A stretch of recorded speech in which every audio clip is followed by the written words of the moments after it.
Trade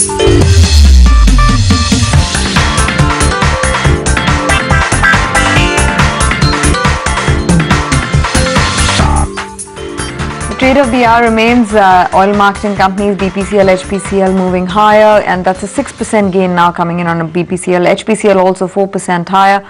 The trade on the long side continues for both these names. There's strong traction and good volume play as well coming in for both these counters. We'll get in a perspective on HPCL and BPCL again in a bit, but first just address another lot of earnings. Ramco Systems came out with numbers.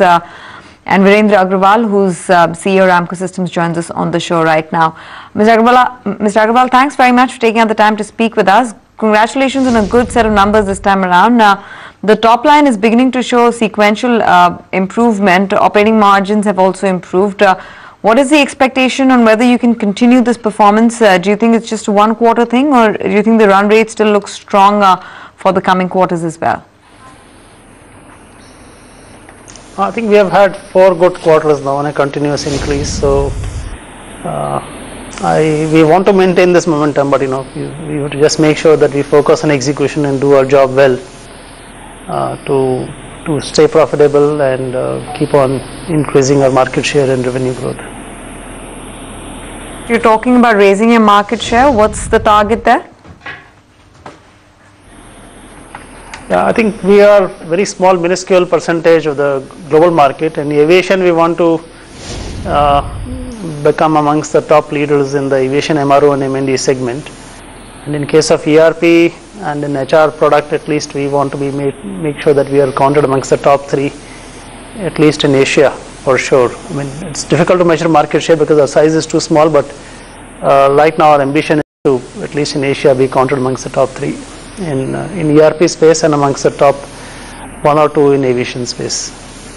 What about your EBITDA margins? Do you think along with high growth, high EBITDA margins can also sustain, or somewhere the base effect would kick in? I think our operational leverage is fairly strong. If we can maintain revenue growth, the expenses are unlikely to grow at a pace matching the expense. As you can see in the current quarter itself, the margins have improved significantly based on increase of revenue. So our costs are relatively stable because the product is now built. We don't have to spend so much on R&D. So it's the main focus is on increasing revenue, and some increase in expense will take place in marketing and sales. But overall, the R&D expense will not rise proportionately. So I think operational leverage is fairly significant in this business for us. Broadly speaking, what could be your annuity income in this, because the product has been rolled out? Yeah, I think the license and the maintenance form close to 50% of the revenue, which is the intellectual property revenue. Rest comes from services, which is a bit volatile, but about 70-75% of the revenue looks stable every quarter. So we have to make sure we earn the other 30%. Few years back, the ratio was reverse. We had 30-35% stable revenue and 65-70% had to be earned in a quarter. So in that sense, we have a good stable revenue base now with us. You've done a quarter of about 96 crores, 95.9.